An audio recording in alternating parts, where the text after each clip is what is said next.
Bismillahirrahmanirrahim. Assalamualaikum warahmatullahi wabarakatuh. Innal hamdalillah nahmaduhu wa nasta'inuhu wa nastaghfiruhu wa natubu ilaihi wa na'udzu billahi min shururi anfusina wa sayyiati a'malina. May yahdihillahu fala mudilla lahu wa may yudlil fala hadiyalah. Asyhadu an la ilaha illallah wahdahu la syarikalah wa asyhadu anna Muhammadan abduhu wa rasuluhu la nabiyya ba'dah. Ya ayyuhalladzina amanu taqullaha haqqa tuqatih wa la tamutunna illa wa antum muslimun. Fa inna asdaqal hadithi kitabullah wa khairal huda huda Muhammadin sallallahu alaihi wasallam wa syarrul umuri muhdatsatuha wa kullu muhdatsatin bid'ah wa kullu bid'atin dhalalah wa kullu dhalalatin finnar. Hadirin dan hadirat yang dirahmati oleh Allah Subhanahu wa taala, alhamdulillah pada malam hari ini kita dipertemukan kembali oleh Allah Subhanahu wa taala dalam rangka mempelajari pembahasan yang sangat penting tentang masalah tauhid. Dan alhamdulillah kita sudah sampai pada bab yang keempat tentang bab al-khauf minasyirik, ya, bab tentang rasa takut terhadap kesyirikan. Dan telah kita mulai pada pertemuan yang lalu, ya, di mana Syekh Muhammad bin Abdul Wahhab rahimahullahu taala membawakan beberapa dalil yang mengharuskan kita untuk takut kepada kesyirikan. Namun pada hari ini insyaallah saya akan membahas kembali, ya, tentang ayat innallaha la yaghfiru ayyushraka bih wa yaghfiru ma duna dzalika liman yasha, ya. Dan tolong diperhatikan, ya, karena saya akan menggunakan papan tulis. Jadi saya anggap antum semua di kelas, ya. Tolong perhatikan baik-baik, ya.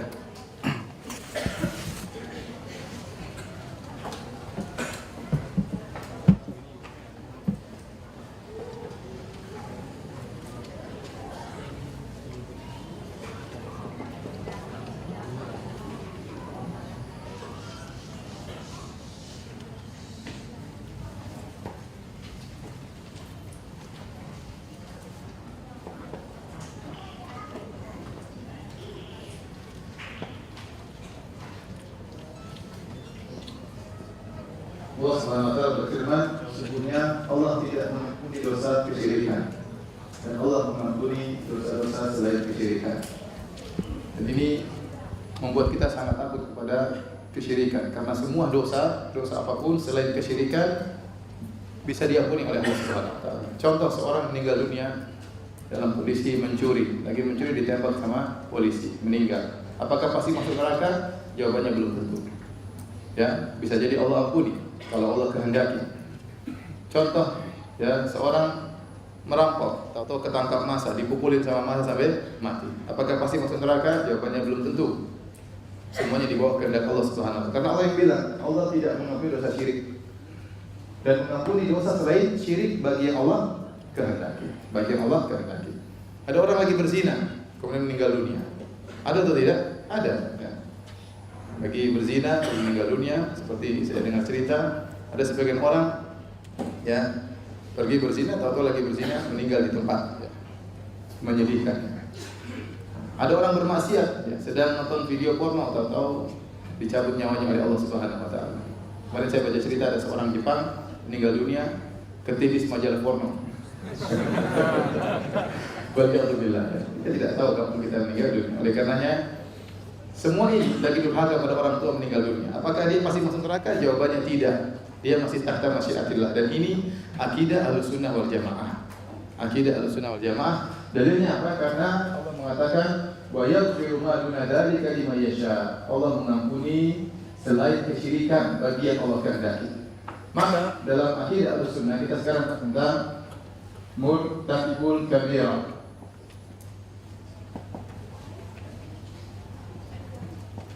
Dalam kurung pelaku dosa besar.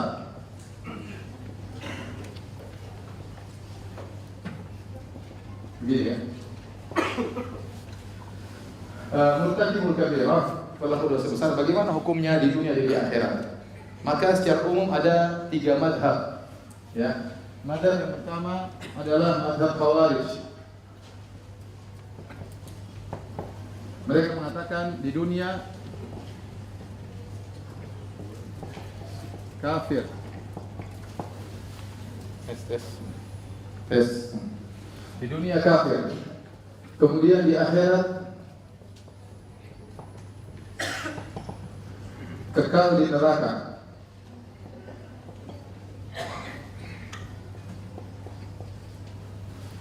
Ahlus Sunnah wal Jamaah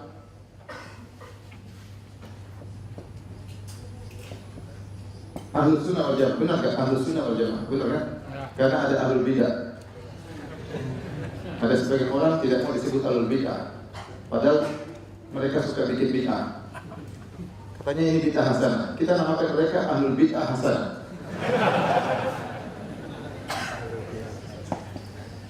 Jangan disebar ya, ini jangan direkam.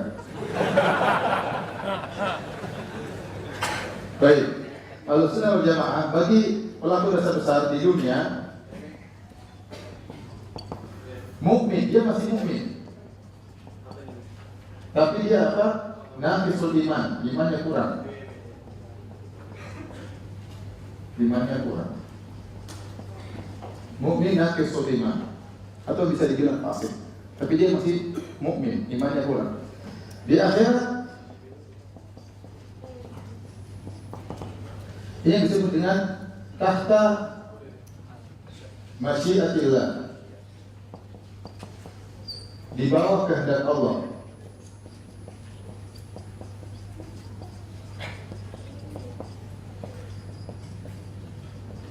Kalau Allah mau Allah azab, kalau Allah mau Allah ampuni. Dalilnya ini, wa yaghfiru ma duna dzalika liman yasha.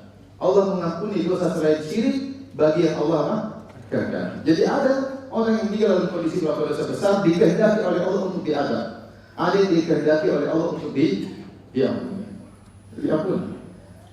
Dan ini terjadi seperti kisah yang pernah saya bacakan di awal pengajian tentang seorang fi man kana qablakum, orang-orang terdahulu yang dia lam ya'mal khairan qat illa tauhid. Kata Nabi SAW, dia tidak melakukan amal apapun kecuali dia punya tauhid. Waktu dia meninggal, dia wasiatkan kepada anak-anaknya, idza mitu faharriquni tsumma thanuni, ya. Ya, kata dia, kalau saya meninggal maka tes. Belum. Bukan.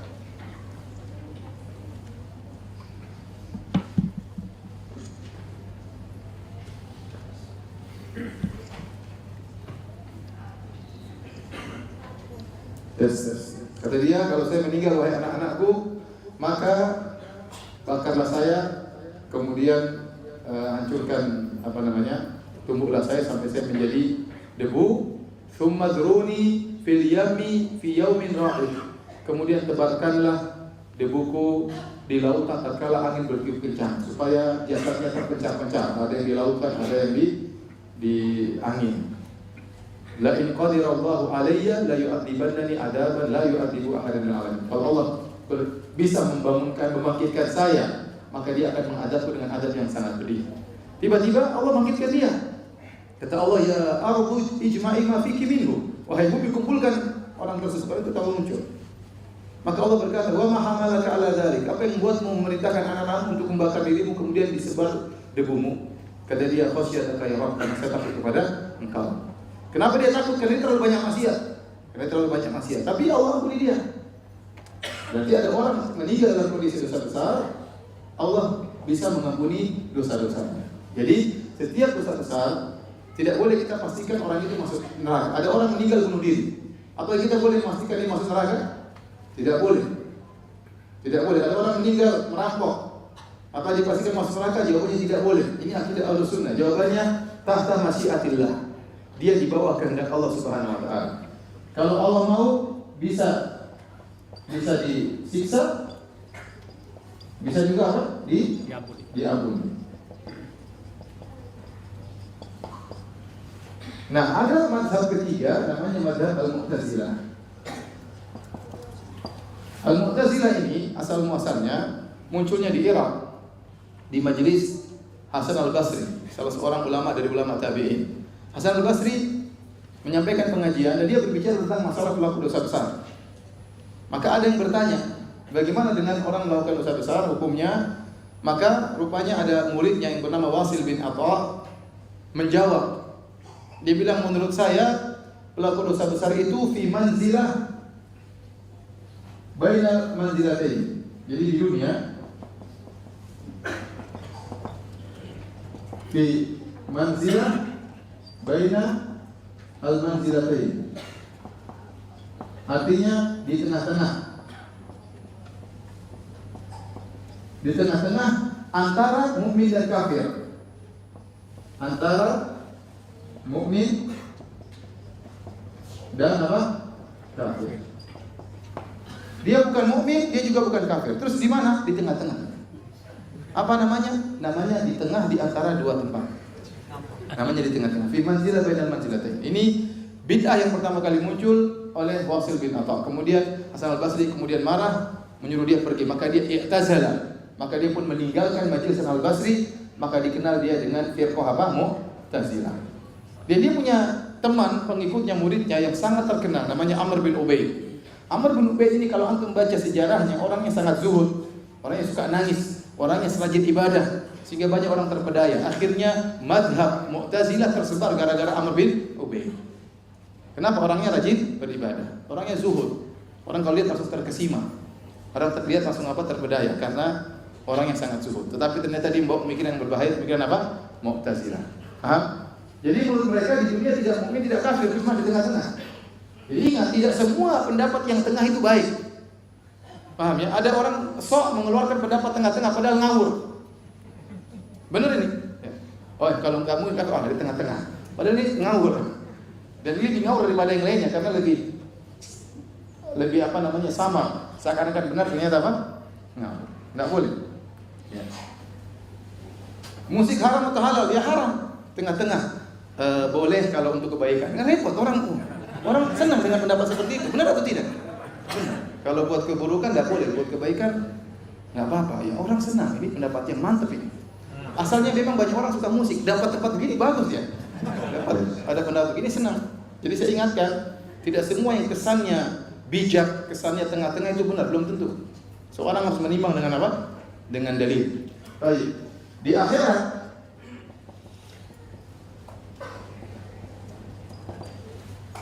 di neraka kekal. Mirip dengan Khawarij atau tidak? Sama dengan Khawarij atau tidak? Sama atau tidak? Kenapa ragu-ragu? Sama atau tidak? Beda. Jadi menurut Mu'tazilah, nerakanya orang ini masih mending daripada nerakanya itu. Nah, kalau orang Khawarij kafir, pelaku dosa besar, nerakanya paling bawah ya. Tapi kalau ini nerakanya masih mending tapi kekal. Paham? Sama-sama kekal tapi tingkat nerakanya apa? Berbeda. Nerakanya adem. Paham? Inilah Mu'tazilah. Timbul pertanyaan, apakah firqah Mu'tazilah masih ada?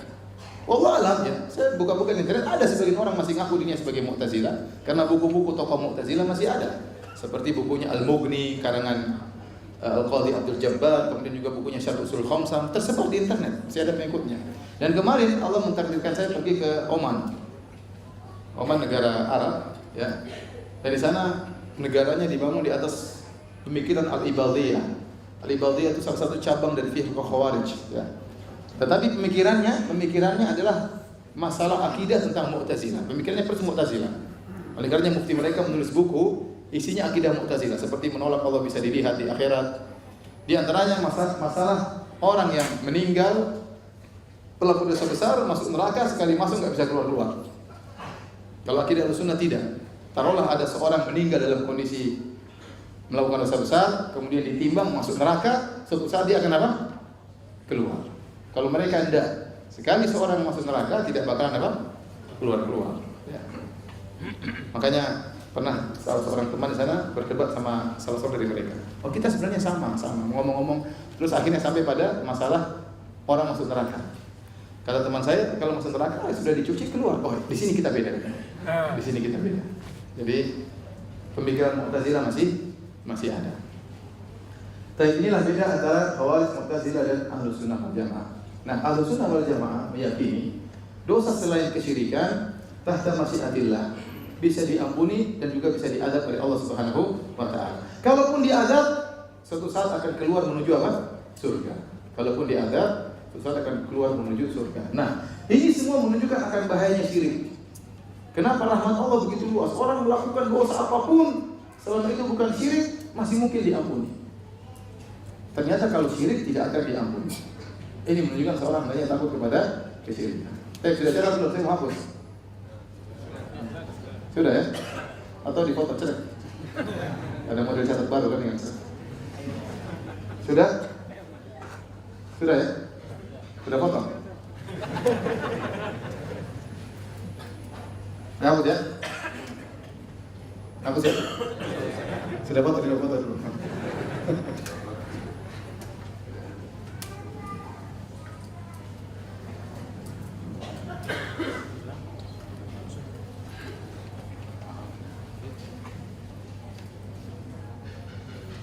Di antara hal yang membuat kita juga takut dengan kesyirikan, ternyata sebagian ulama, meskipun segelintir ulama, tidak yang jumhur berbeda. Segelintir ulama berpendapat bahwasanya syirik kecil tidak diampuni. Ria, pakai jimat, ya, percaya pamali-pamali, khurafat-khurafat, percaya tanggal 13 itu mendatangkan kesialan, itu semua tidak diampuni menurut pendapat sebagian ulama. Dan mereka berpendapat ada dalilnya. Apa dalilnya? Dalilnya ayat ini. Allah berfirman, "Innallaha la yaghfiru an yushraka bihi wa yaghfiru ma duna dzalika liman yasha." Sesungguhnya Allah tidak mengampuni dosa kesyirikan. Nah, kata mereka, an di sini namanya an al-masdariyah. Ini mohon maaf yang tidak tahu bahasa Arab ya sudahlah. Al-masdariyah ini bisa membuat takwil menjadi takwil masdar.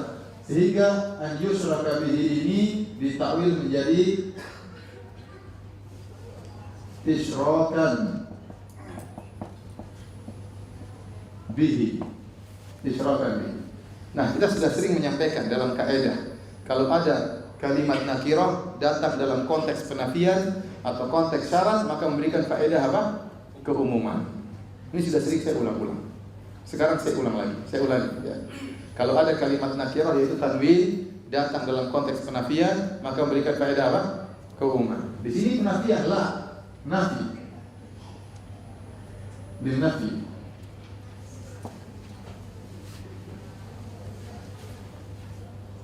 La an-nafiyah lin nafi. Ya.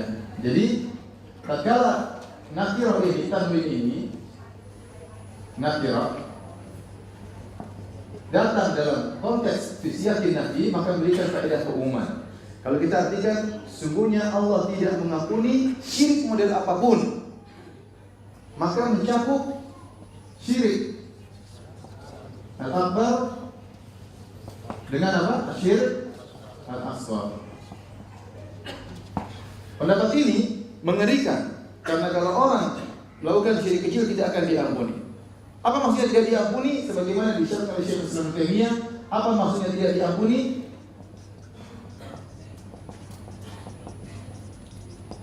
Artinya pertama harus diazab. Ini yang disebut oleh Syekh Islam Taimiyah. Diazab namun tidak kekal, tapi dia harus diazab. Harus diazab. Pendapat yang kedua tidak diampuni maksudnya harus diletakkan di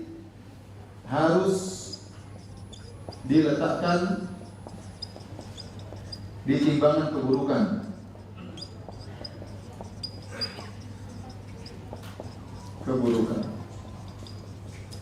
Baik, paham? Jadi tidak mungkin diampuni, harus diletakkan di timbangan keburukan.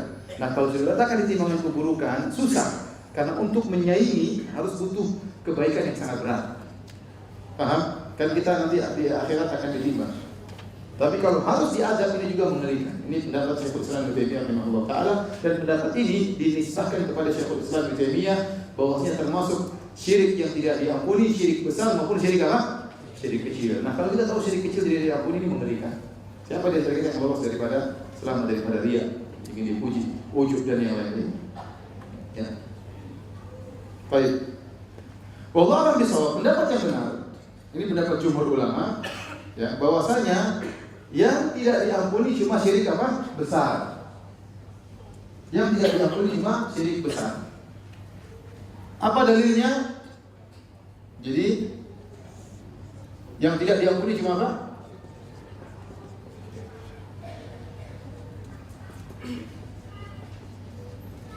Hanya Syirik apa? Syirik besar. Anak nggak panu, antum anak SD apa ya? Nggak boleh. Ya udah anak kuliah. Biar keren. Dan ada orang, masya Allah ilmu dunianya tinggi, tapi kalau ilmu agama belum TK. Kalau dia teliti ternyata saya ini kalau ilmu agama saya masih TK. Bahasa Arab belum bisa, baca Quran masih belum beres, tapi ilmu dunianya masya Allah S2, S3. Tapi kalau diteliti ilmu agamanya masih praktek, masih PAUD. Iya, anak TK sekarang saja belajar agama sudah hafal juz amma. Benar atau tidak? Makanya itu harus tahu diri. Jangan merasa anak kuliah. Jangan tersinggung ya. Oh iya. Saya TK ilmu kedokteran nggak jadi masalah. Kalau antum ilmu agama TK masalah. Oh iya. Yang tidak diampuni hanya syirik besar. Apa dalilnya? Yang pertama, semua lafal syirik dalam Al-Quran selain ayat ini maksudnya syirik akbar. Semua ayat-ayat yang tentang berbicara tentang syirik seperti wa may yusyrik billahi fa ka'annama kharra minas sama', barang siapa berbuat syirik akan diturunkan lagi, maksudnya syirik akbar. Wa man yusyrik billahi faqad haramallahu alaihi al-jannah, Allah haramkan baginya surga. Ternyata maksudnya syirik apa? Syirik akbar. Ya. Semua lafaz syirik dalam Al-Qur'an maksud syirik akbar. Yang jadi khilaf ayat ini. Nah, kita membawakan kepada kebiasaan Al-Qur'an. Kebiasaan Al-Qur'an kalau menyebutkan syirik maksudnya syirik apa? Syirik akbar. Maka kita bawakan ayat ini juga kepada syirik akbar. Paham? Jadi yang kedua, ayat ini konteksnya kalau kita lihat sebelumnya, konteksnya untuk ahlul kitab. Untuk ahlul kitab. Berarti ahlul kitab pelaku syirik besar atau bukan? Syirik akbar. Maka ayat ini kalau kita baca sebelumnya berkaitan dengan ahlul kitab. Ini menguatkan yang syirik akbar adalah syirik yang dimaksud dalam ayat ini adalah syirik akbar. Yang ketiga, ayat ini diakhiri dengan firman Allah, "Wa may yusyrik billahi faqad dhalla dhalalan ba'ida." Barang siapa berbuat syirik, maka dia telah sesat dengan sejauh-jauhnya, dan itu biasanya maksudnya syirik apa? Syirik akbar. Satunya lagi, faqad iftara itsman 'azima. Barang siapa berbuat syirik, maka dia telah melakukan kedosaan yang sangat besar. Maksudnya syirik apa? Syirik akbar. Akhir ayat menunjukkan itu syirik akbar. Dan berikutnya, bahwasanya sebab nuzul ayat ini dalam riwayat dari Ibnu Umar radhiyallahu ta'ala anhuma, Ibnu Umar berkata, "Kunna nujibu li ahli al-kabirah an-nar hatta nazalat hadhihi ayat." Kami dahulu para sahabat, kalau ada orang pelaku dosa besar, kami pastikan dia masuk neraka. Meninggal dosa besar, pasti masuk neraka. Sampai turun ayat ini. Turun ayat ini. Menegur bahwasanya pelaku dosa besar selain syirik masih tahta masyiatillah. Paham tidak? Sebelum turun ayat ini, para sahabat memastikan seperti pendapat Khawarij, ya. Kalau pelaku dosa besar pasti masuk apa? Neraka. Tapi kemudian Allah tegur, Allah turun ayat ini yang menunjukkan bahwasanya pelaku dosa besar tidak boleh dipastikan dalam neraka jahanam. Ya, selain syirik. Nah, riya termasuk dosa besar. Pakai jimat termasuk dosa besar. Maka dia masuk dalam keumuman dosa besar. Apa kalau ada orang mati meninggal dalam kondisi Nasrani, apakah boleh kita pastikan dia masuk neraka? Saya sama itu. Meninggal dalam kondisi Nasrani, boleh atau tidak? Boleh. Makanya Rasulullah berkata kepada sahabat, "Haitsu ma marartu bi qabri kafir fabashshirhu binnar." Kata Nabi, kalau kau lewat kuburan orang kafir, beri kabar gembira dengan neraka jahanam. Maka dia setiap lewat masuk neraka. Masuk. Tapi dia bilang saya capek ya. Rasulullah telah memberikan saya tugas yang berat. Tapi kalau ada orang meninggal dalam kondisi bunuh diri, apakah pasti masuk neraka? Tidak. Kalau ada orang meninggal dalam kondisi riya, lagi riya meninggal, masuk neraka pasti? Tidak. Berarti dia masuk dalam keumuman ayat ini. Berarti syirik kecil bukan dimaksud dalam ayat ini. Maksud ayat ini adalah syirik apa? Syirik besar. Paham? Baik, sudah. Mau catat? Beri foto. Silakan foto saya menghapus lagi. Jangan foto saya, oke?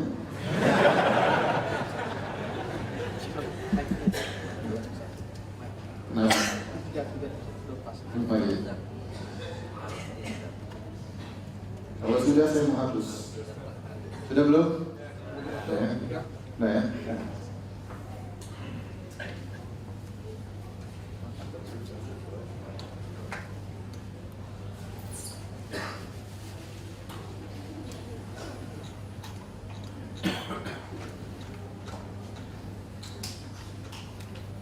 Ya. Mau apa? Apakah setiap ada lan nafi itu Nanti habis pengajian. Sabar ya. Baik, sekarang kita lanjutkan dari berikutnya.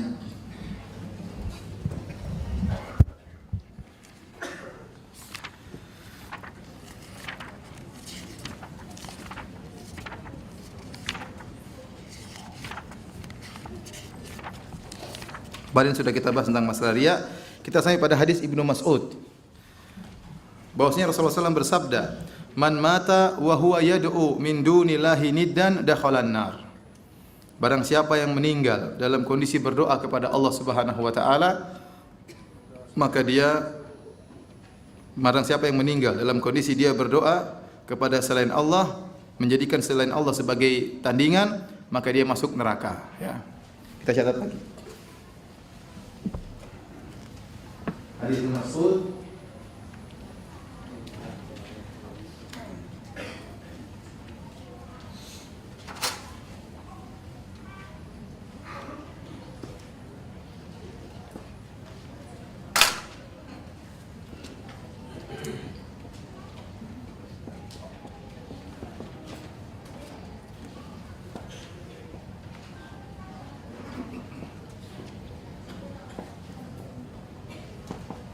barang siapa yang mati meninggal dalam kondisi dia berdoa kepada selain Allah, maka dia masuk neraka. Baik. Doa ya adalah ibadah yang paling agung. Ya, arfa'ul maqamat, kedudukan yang paling tinggi. Makanya dalam Al-Qur'an Allah mengatakan ya, wa man adallu mimman yad'u min dunillah, dan siapakah yang lebih sesat dari orang yang berdoa kepada selain Allah. Syirik yang paling full, paling sesat, syirik macam-macam. Syirik akbar juga macam-macam. Ada menyembelih kepada selain Allah, syirik akbar. Ya. Percaya kepada dukun juga syirik apa? Syirik akbar. Tapi syirik akbar yang paling parah berdoa kepada selain Allah Subhanahu wa taala. Kenapa? Karena doa adalah mukhul ibadah. Rasulullah mengatakan ad-du'a huwal ibadah. Doa itulah inti daripada ibadah. Dalam hadis dengan sanad yang lemah, Rasulullah mengatakan ad-du'a mukhul ibadah. Maknanya benar. Doa adalah inti dari ibadah. Kenapa? Karena dalam doa nampak kehinaan seorang hamba. Nampak kehinaan seorang hamba. Yang terkadang tidak nampak dalam ibadah yang orang puasa tidak nampak dia menghinakan dirinya. Kurang, bukan tidak nampak dia menghina, tapi kurang. Ya. Tetapi kalau kali berdoa, kali mengangkat kedua tangan, kalau dia merengek, itulah dia benar-benar mengakui kehinaan dirinya. Ya, dan Allah Subhanahu wa taala. Makanya doa paling mudah terkabulkan tatkala sujud. Ya, kata Nabi sallallahu alaihi wasallam, "Aqrabu ma yakunu al-'abdu bi rabbih wa huwa sajid." Ya, doa yang paling kondisi seorang paling dekat dengan Allah tatkala apa? Sedang sujud. Fa'akthiru fihi du'a, maka perbanyaklah doa. Perbanyaklah doa. Maka kondisi seorang menghinakan dirinya ini Allah sangat suka. Makanya Rasulullah mengatakan, "Man lam yas'alillah yaghdab minhu." Barang siapa yang tidak berdoa kepada Allah, murka kepadanya. Allah murka kepadanya. Ya. Allah mengatakan, "Wa qala rabbukum ud'uuni astajib lakum." Mintalah kepadaku, niscaya aku akan mengabulkan permohonan kalian. Makanya Rasulullah mengajarkan doa dari bangun tidur sampai mau tidur lagi. Supaya apa? Supaya seorang hamba senantiasa terikat kepada Allah Subhanahu wa taala. Dan para nabi berdoa, orang-orang saleh berdoa, para sahabat berdoa. Doa adalah ibadah yang sangat mulia. Tatkala doa tersebut diserahkan kepada selain Allah, maka ini syirik paling top. Syirik paling full, paling berbahaya. Bayangkan seharusnya seorang menangis di hadapan Allah Subhanahu wa taala, kemudian dia merengek-rengek di hadapan Nabi Isa alaihissalam. Atau dia merengek-rengek minta di hadapan Nabi Muhammad sallallahu alaihi wasallam. Ini enggak benar. Harusnya dia merengek-rengek kepada siapa? Allah Subhanahu wa taala. Makanya syirik yang paling berat adalah berdoa kepada selain Allah Subhanahu wa taala. Di sini kata Nabi sallallahu alaihi wasallam, mata barang siapa, ini umum mencakup siapa saja, laki-laki, apa? Perempuan, kemudian apa? Muda, apa lagi? tua, apa lagi? Orang Arab, orang Ajam, murid, dan siapa? Dosa. Semuanya kena. Tidak ada pengecualian. Siapa yang meninggal dalam kondisi berdoa kepada Allah, maka dia masuk neraka. Bahwa dia yad'u min dunillahi dan dia berdoa kepada Allah dan juga kepada selain Allah Subhanahu wa taala. Itulah kesyirikan, ancaman keberbahayaan. Maka otomatis dia masuk neraka. Dia masuk neraka dan dia kekal di dalamnya. Kenapa? Karena berdoa kepada selain Allah adalah syirik akbar. Syirik akbar.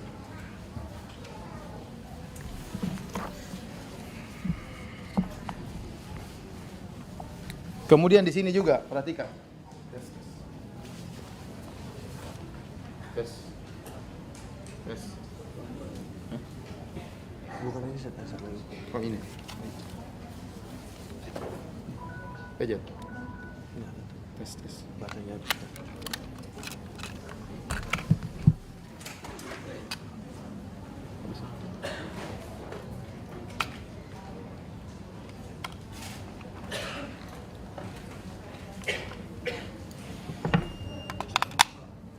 Azan kah?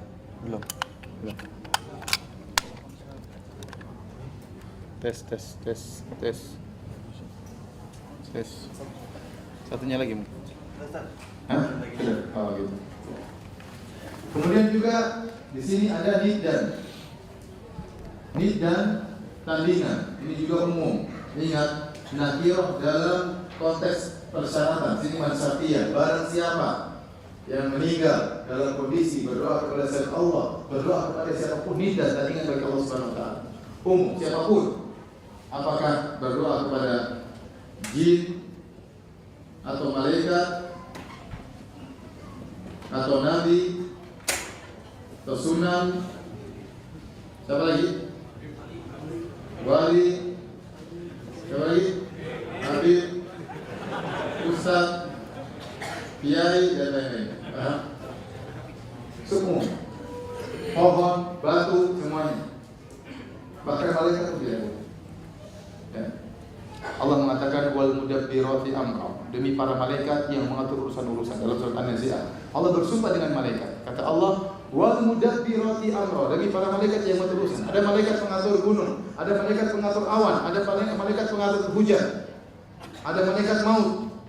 Baik, bolehkah seorang enggak mau meninggal dia bilang, wahai malaikat maut, jangan mencabut nyawa saya? Boleh tidak? Nah, boleh, haram syirik. Bolehkah seorang terkena musim kemarau kemudian berdoa, ya Allah, wahai malaikat hujan, turunkan hujan? Syirik atau bukan? Syirik. Kalau dia minta kepada Allah, padahal malaikat itu benar-benar ngatur hujan. Padahal malaikat tersebut benar-benar ngatur hujan, tetapi dia mengaturnya tidak punya hak otonomi. Dia hanya tunggu perintah dari Allah Subhanahu wa taala. Itu malaikat yang benar-benar ngatur aja, tidak boleh kita minta kepada dia, tidak boleh kita berdoa kepada dia.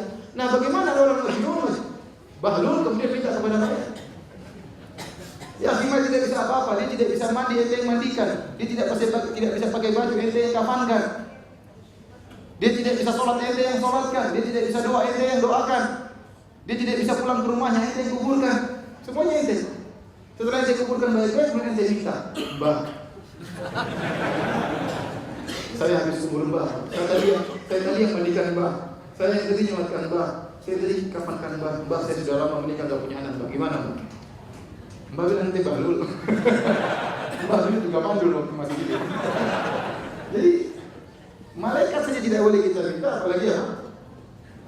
Apalagi ya, nanti soal bahas itu tentang berdoa kepada Allah. Tapi saya katakan syirik paling parah itu berdoa kepada selain Allah. Ini syirik paling parah, berdoa kepada Nabi Isa, berdoa kepada Nabi Muhammad SAW. Orang Nasrani berdoa kepada Nabi Isa. Mereka musyrikin, kekal di neraka jahanam selama-lamanya. Ancamannya bahaya, dakhalana, masuk neraka jahanam, kekal. Baik.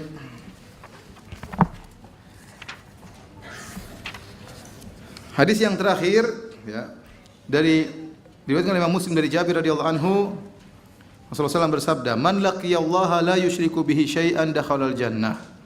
Barang siapa yang bertemu dengan Allah tidak berbuat syirik sama sekali, maka dia masuk surga. Wa man laqiyahu yusyriku bihi syai'an dakhalan nar. Ini juga mengerikan. man laqiyahu yusyriku bihi syai'an. Barang siapa yang bertemu dengan Allah dengan melakukan syirik, maka dia masuk dalam neraka jahanam. Ini juga syai'an umum, mengerikan. Melakukan syirik apa saja bakalan masuk neraka jahanam. Ini mengerikan. Tapi kita telah jelaskan tadi, kalau selain syirik akbar maka tahta masyiatillah. Selain syirik akbar, ya maka di bawah kehendak Allah Subhanahu wa taala. Kita baca kandungan bab ini. Kita sudah buka bukunya, ya. Yang pertama, syirik adalah perbuatan dosa yang harus ditakuti dan dijauhi. Benar, syirik harus ditakuti dan dijauhi. Ya. Yang kedua, riya termasuk perbuatan syirik. Yang ketiga, riya termasuk syirik kecil. Yang keempat, riya adalah dosa yang paling ditakuti oleh Rasulullah SAW terhadap orang-orang soleh. Benar, riya itu ditakutkan menimpa orang-orang soleh. Karena orang-orang soleh itulah yang rawan untuk riya. Ya, yang rawan untuk riya diantaranya orang-orang donatur, itu rawan untuk riya. Orang-orang yang berjihad juga rawan untuk riya. Para ustadz juga rawan untuk apa? Riya. Makanya waktu Rasulullah SAW menyebutkan contoh tentang 3 orang yang pertama masuk neraka, Rasulullah SAW sebutkan 3 orang soleh. Yang pertama mujahid, mati syahid. Yang kedua ustadz, yang ketiga donatur. Tapi kalau nggak punya apa-apa, apa yang mau diriakan? Makanya jadi ustadz itu berat. Kemana-mana ada yang minta jabat tangan, ada yang minta foto. Antum kayaknya ada yang minta foto kan? Antum alhamdulillah tidak rentan riya. Tapi kalau ustadz, donatur, banyak orang datang ya minta sumbangan dan macam-macam, rawan untuk riya, rawan untuk memamerkan apa yang dia miliki. Ya, justru makanya riya itu dikhawatirkan menimpa orang-orang soleh. Adapun orang-orang peminum khamar, orang-orang pelaku dosa besar, apa yang mau mereka riakan? Mereka tidak bisa riakan apa-apa. Yang jadi masalah adalah orang-orang soleh. Kemudian yang berikutnya, dekatnya surga dan neraka. Taib. Hadirin hadirat yang dirahmati Allah Subhanahu wa taala, kita masuk pada bab yang kelima, ya. Masih ada waktu kan? Masih. Hah? Cukup atau tidak? Nah, cukup. Tanggung ya. Tanggung ya. Kalau apa? Ya sudah lapar ya. Tanggung ya. Kita tunda aja bab kelima insyaallah pada pertemuan apa? Berikutnya. Taib. Hah? Oh, sudah lama libur. Mau tanggung ini? Lanjut lagi. Baik, kita masuk kalau gitu bab 5. Ya. Masuk ya. Ya, taib. Bab kelima, bab du'ai ila syahadati alla ilaha illallah. Tentang dakwah kepada syahadat la ilaha illallah. Ya. Bab ini adalah penyempurna dari tauhid. Kita bahas bab pertama tentang tauhid. Yang kedua tentang keutamaan apa? Tauhid. Bab ketiga tentang apa? Masuk surga tanpa azab dan tanpa hisab. Bab keempat tentang takut daripada kesyirikan. Bab 5 berdakwah kepada tauhid. Seakan-akan tulis ingin menyampaikan, jika Anda sudah mengerti tentang tauhid dan Anda telah tahu tentang bahaya kesyirikan, maka hendaknya Anda mendakwakan tauhid tersebut. Anda harus menularkan kebahagiaan Anda kepada orang lain. Ya. Kita bahagia mengenal tauhid, ikhwan, benar. Kita menjauhkan diri dari ketergantungan kepada manusia. Di antara kehinaan yang paling hina tatkala kita menggantungkan diri kita kepada orang lain. Di antara kebahagiaan yang paling bahagia tatkala kita menggantungkan diri hanya kepada Allah Subhanahu wa taala. Tatkala seorang ikhlas, itu orang paling bahagia. Menyerahkan segala urusan kepada Allah, Allah berikan kebahagiaan pada dirinya. Kemudian seakan-akan penulis mengatakan seorang tauhidnya tidak sempurna kecuali sampai dia dakwahkan. Karena Allah berfirman dalam surat Al-Asr, wal asri innal insana lafi khusr. Kata Allah, demi masa, sungguhnya seluruh manusia dalam kerugian. Ya. Fi khusr, kata Allah, dalam kerugian. Jadi kerugian meliputi dia dari segala arah. Depan, belakang, kanan, kiri, atas, bawah, meliputi dia. Dia tenggelam dalam kerugian. Seluruh manusia. Kemudian Allah istisnakan, Allah kecualikan. Ila ladina amanu wa amilus solihat. Kecuali orang yang beriman dan beramal saleh, orang yang bertauhid. Namun ada syarat berikutnya, wa tawasau bil haq wa tawasau bis sabar. Saling berwasiat dalam kebaikan dan saling berwasiat dalam apa? Kesabaran. Inilah dakwah. Jadi kalau Anda sudah ngerti tauhid, Anda sudah ngerti bahaya kesyirikan, Anda masih rugi. Selama Anda belum mendakwahkan tauhid tersebut. Maka seorang berusaha mendakwakan tauhid, tularkan tauhid tersebut kepada orang yang dia mampu. Pada ayahnya, kepada ibunya, kepada tetangganya, pada keluarganya. Dan ini indahnya Islam. Islam tidak membiarkan Anda yang penting saya selamat sendiri, tidak. Ajak orang lain. Ajak orang lain. Oleh karenanya bab ini sangat pas tempatnya setelah dijelaskan tentang keutamaan tauhid, kemudian tentang bahaya syirik, maka bab berikutnya tentang berdakwah kepada tauhid, kepada Allah Subhanahu wa taala. Baik hadirin dan hadirat yang dirahmati Allah Subhanahu wa taala. Dakwah azan kan? Dakwah adalah ibadah yang sangat mulia. Apalagi dakwah kepada tauhid. Dakwah secara umum adalah ibadah yang sangat mulia. Apalagi dakwah kepada tauhid. Dan para nabi seluruhnya adalah dai. Para nabi seluruhnya adalah dai. Ya, semuanya menyeru ya, ani'budullaha wajtanibut tagut. Sembahlah Allah dan jauhilah kesyirikan, jauhilah tagut. Oleh karenanya seorang jangan meremehkan dakwah. Seorang jangan meremehkan masalah nuntut ilmu. Di antara senjata seorang dai adalah nuntut ilmu. Oleh karenanya kalau antum baca ayat-ayat dalam Al-Quran berkaitan tentang masalah ilmu, luar biasa Allah mengagungkan ilmu. Ya. Sampai Allah mengatakan wa qur rabbi zidni ilma. Allah berkata kepada Nabi SAW, ya, katakanlah ya Rabbku tambahkanlah aku ilmu. Dan Allah tidak pernah menyuruh Nabi dalam Al-Quran minta tambahan apapun kecuali tambahan apa? Ilmu. Allah menggandengkan persaksian ahlul ilmu dengan persaksian Allah untuk mempersaksikan tauhid. Syahidallahu annahu la ilaha illahu wal malaikatu wa ulul ilmi qa'iman bil qist.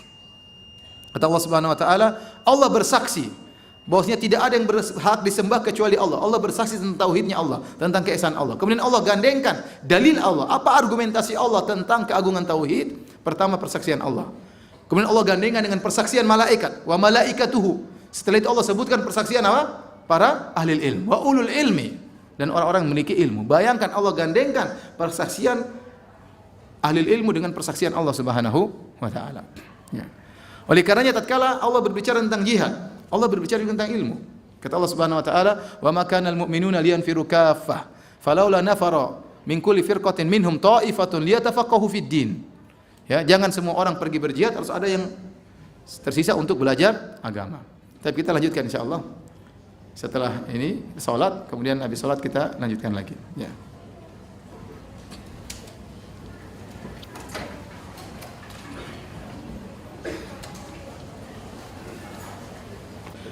Bismillahirrahmanirrahim. Alhamdulillah, salatu wassalamu ala Rasulillah wa ala alihi wa sahbihi wa mawala.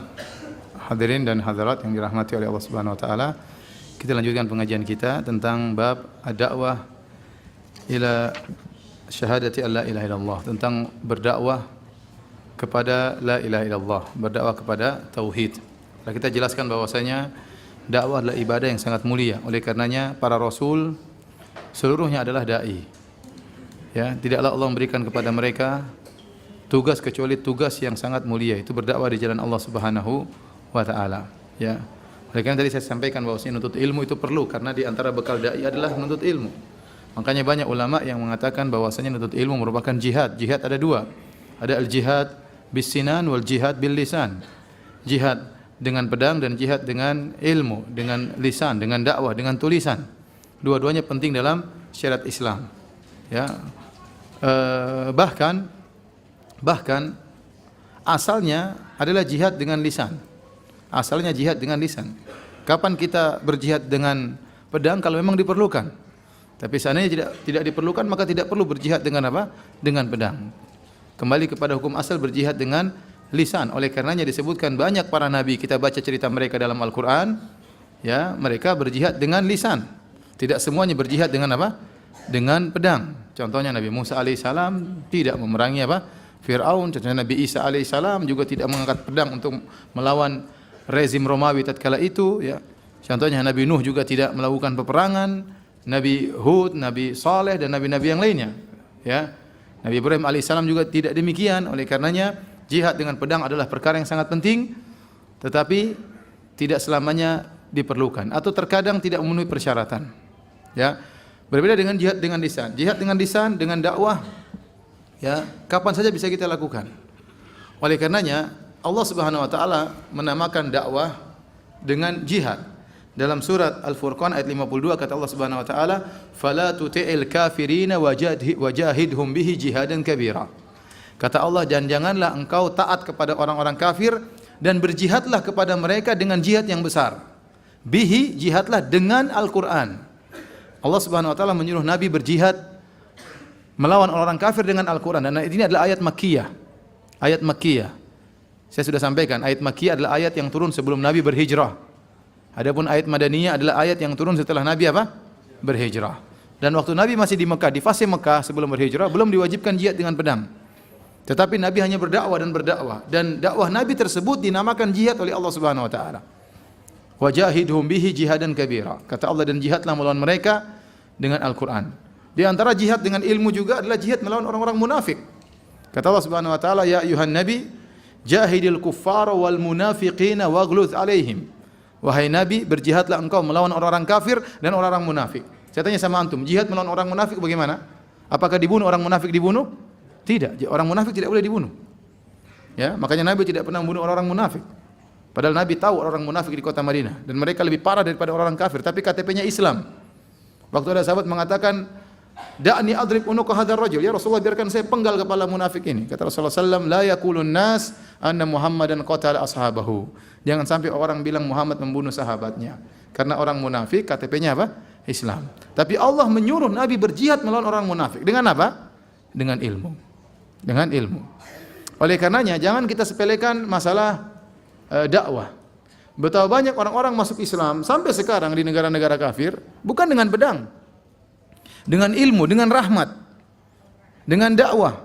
Geliat Islam luar biasa. Ya. Di Prancis, di Amerika, di Inggris, di mana-mana Islam semakin berkembang. Ya, bukan dengan pedang mereka masuk Islam, tapi dengan apa? Dengan dakwah, dengan ilmu. Mereka akhirnya dengan jihad, dengan ilmu, akhirnya mereka mengenal Islam.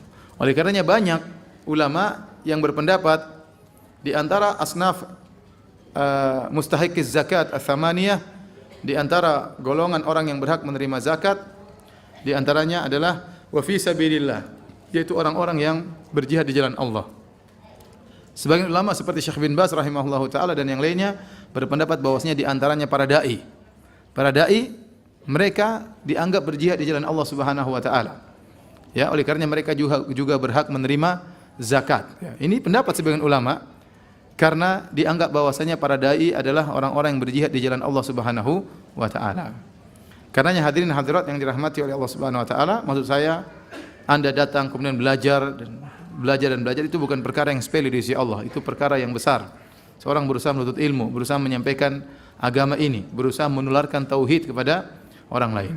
Kemudian dakwah kepada tauhid semakin menjadi penting dan semakin menjadi urgen tatkala kita tahu banyak orang-orang kelompok dakwah yang tidak menyeru kepada tauhid. Setahu saya yang menyeru kepada tauhid dengan terperinci, ya, dengan terperinci menjelaskan syirik dengan terperinci, setahu saya cuma salafiyin. Ini kenyataan. Antum lihat kelompok-kelompok yang lain, bagaimana ihtimam mereka, perhatian mereka tentang tauhid tidak sebesar teman-teman sunnah.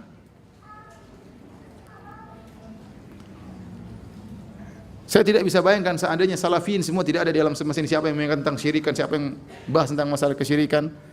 Apalagi sekarang mendakwakan tauhid seakan-akan suatu perkara yang ditakutkan. Ini hanya memecah belah umat, hanya sehingga diam aja, enggak usah dibicarakan. Ya.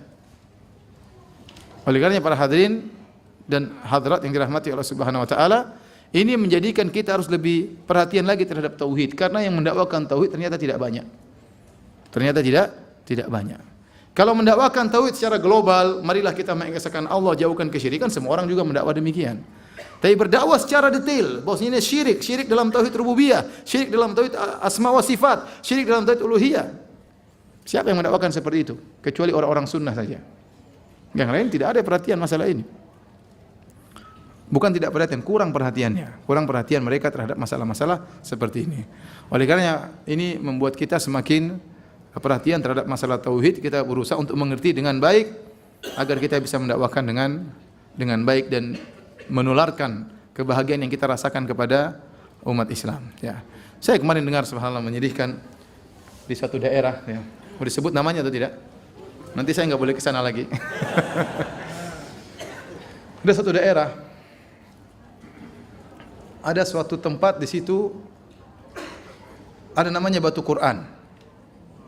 Batu Quran. Barang siapa yang tawaf di situ 7 kali, maka dia berdoa pasti dikabulkan. Dan itu adalah kesyirikan. Yang mengatakan itu syirik bukan saya, tapi ada Al-Mikrizi. Al-Mikrizi adalah ulama dari mazhab Syafi'iyah. Saya nukilkan. Dia berkata, ya, dia mengatakan, fasyirku bihi fil af'al, dan kesyirikan dalam bentuk perbuatan, kasujudu li ghairihi, seperti sujud kepada selain Allah Subhanahu wa taala. Wa tawaf bi ghairi baitihil muharram, dan tawaf kepada selain Ka'bah. Ini yang bilang syirik siapa? Al-Mikrizi, bukan saya. Ini ulama Syafi'iyah. Mengatakan bahwasanya tawaf kepada selain Ka'bah adalah kesyirikan. Kemudian mereka meyakini tawaf 7 kali, kemudian nanti berdoa pasti dikabulkan. Taib, siapa yang mengingkari perbuatan mereka? Ya, orang takut semua. Saya pun agak gemetar kalau ke sana. Harusnya orang-orang yang, maksud saya yang dikenal, kemudian memiliki power, memiliki kedudukan, harusnya mengingkari. Ya akhi, orang-orang melakukan kesyirikan, ya akhi. Nanti biarkan. Syirik itu. Bagaimana keyakinan mereka? Keyakinan mereka, kenapa dinamakan batu Quran? Kata mereka zaman dahulu kala, tatkala ada seorang wali dari mereka pergi berhaji, pergi berangkat seperti biasa yang lainnya, mungkin naik kapal, pergi berhaji sampai di Mekah, kemudian dia pulang tidak naik kapal lagi, dia pulang lewat jalur yang berbeda. Jalurnya apa? Dia masuk dalam sumur Zam-Zam, kemudian dia jalan tembus sampai ke kota tersebut. Ya. Waktu dia tiba di kota tersebut, keluar dari tanah kan, maka air Zam-Zam bocor dari Mekah, keluar, beluar. Dia kasihan sama penduduk kota Mekah, nanti kekurangan air Zam-Zam. Maka dia pun mengambil Al-Quran, kemudian dia tutupin air Zam-Zam yang lagi apa? Meluber tadi, dia tutup pakai Al-Quran. Setelah dia tutup, maka Al-Quran tersebut berubah menjadi batu. Maka dikenal dengan batu Quran. Itu konon. Sanadnya enggak ada. Antum minta sanadnya an paijo, an paimin, en jumintan, enggak ada. Enggak ada. Kalaupun ada paijo, paimin, jumintan, semuanya kadzab. Semuanya dhaif. Perawi dhaif semua. Munkarul hadis. Baik. Ini masuk akal atau tidak? Nah, masuk akal coba. Itu kalau penggalian. Sekarang di Madinah saja, di Madinah kalau untuk ambil air Zam-Zam masih manual. Masih pakai truk seperti truk Pertamina itu. Dari Mekah sampai ke Madinah. Pemerintah Arab Saudi saja belum memikirkan buat lubang dari Mekah sampai apa? Madinah. Ini proyek dari Mekah sampai di Banten itu berapa? Ini triliunan ini, triliunan.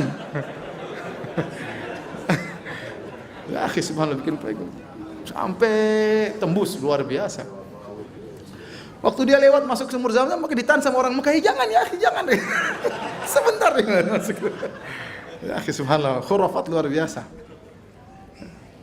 Kemudian sampai di sana, kemudian ngapain dia jadikan juga Quran sebagai tutup botol, tutup apa? Tutup air.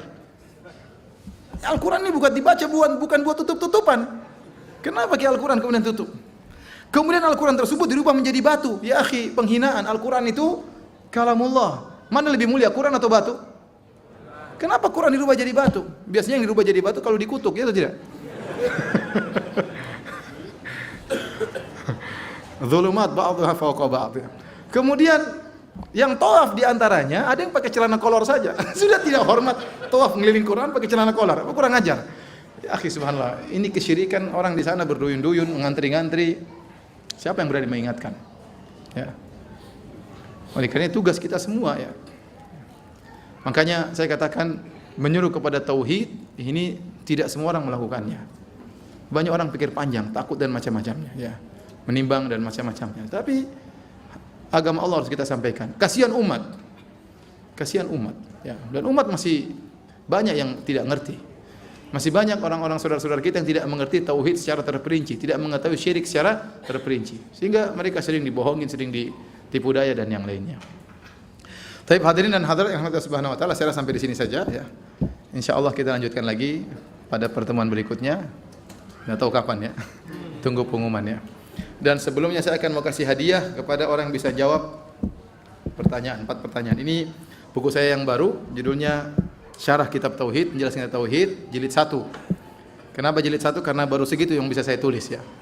Baru 6 bab. Kita sudah sampai bab 5, tinggal bab 6 ya. Ini syarah 6 bab. Dan apa yang saya sampaikan dari awal pengajian sampai sekarang kira-kira 80% ada di sini. Ya. Yang bisa jawab, saya berharap nanti ada ujian. Setelah bab 6 lewat, kita ada ujian. Kasih soal ujian, kalau yang benar semua dapat hadiah ya. Nanti hadiah bukan dari saya, dari panitia. Biar antum belajar ya. Antum belajar. Ini buku susah, nggak gampang ya. Ya. Nanti soalnya juga nggak gampang, soalnya juga susah. Ya. Soalnya susah. Jadi kita bagi satu pengajian penuh isi soal. Nanti setelah itu kita bahas. Setengah jam untuk ngisi soal, setengah jam kita bahas. Kemudian kita tahu siapa pemenangnya. Itu yang saya lakukan di Pekanbaru. 2 kali daurah ya. Seperti itu ya. Jadi biar ada murojaah ya. Baik.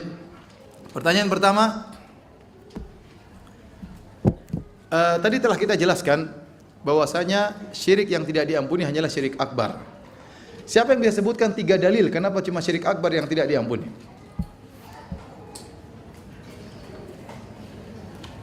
Tadi saya sudah capek-capek terus di situ. Coba berdiri. Apa dalilnya?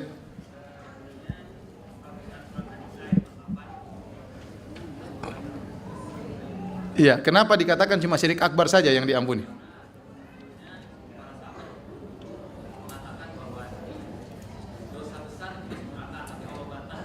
Ya, terus yang kedua? Dalilnya apa lagi?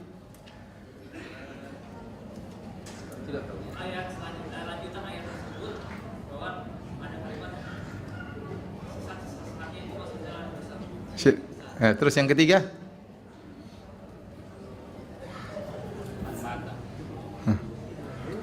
Udah? Masya Allah, silakan sini. Ya, meskipun nyontek di HP ya. Nggak apa-apa. Berarti dia nyatat ya. Alhamdulillah. Silakan pilih.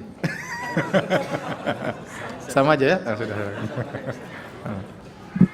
Baik, pertanyaan berikutnya. Siapa yang bisa bacakan satu dalil saja dari yang kita sebutkan dalam pengajian, satu dalil saja. Hah? Yang sana, kacamata, ayo berdiri. Dalil apa saja yang penting dalam pengajian ini? Pakai bahasa Arabnya. Tidak boleh lihat.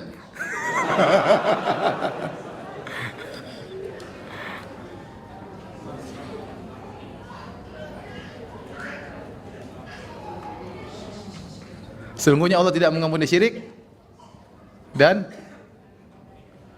mengampuni dosa selain syirik. Nah, apa terjemahnya? Sini, silakan.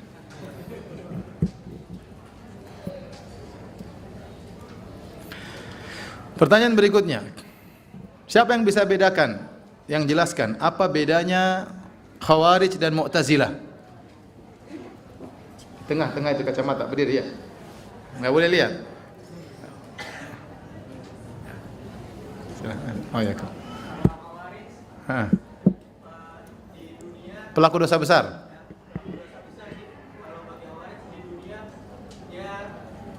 Kafir. Kalau Mu'tazilah? Tengah-tengah. Di antara apa dan apa? Di akhirat. Bedanya apa? Nerakanya lebih baik.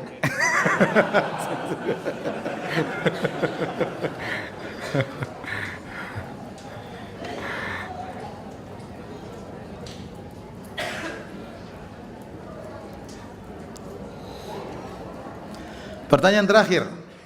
Siapa yang bisa ambil faedah dari man mata wa huwa yad'u min dunillahi niddan? Tadi kita bilang niddan, barang siapa yang meninggal dan dia menyeru kepada selain Allah.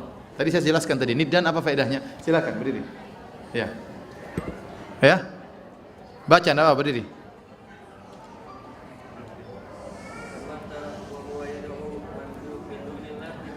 Nid. Iya.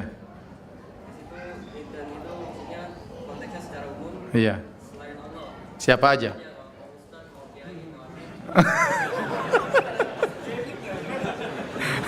Udah cukup. Silakan. Tulisannya masih ada. Oh. Berarti yang lain nggak tahu. Demikian kajian kita sampai sini. Insyaallah kita lanjutkan lagi pertemuan berikutnya. Kurang lebih saya mohon maaf. Yang benar dari Allah Subhanahu wa taala, yang saya pribadi sendiri dan syaitan, semoga Allah mengampuni dosa-dosa kita. Kita tutup dengan kafaratul majelis.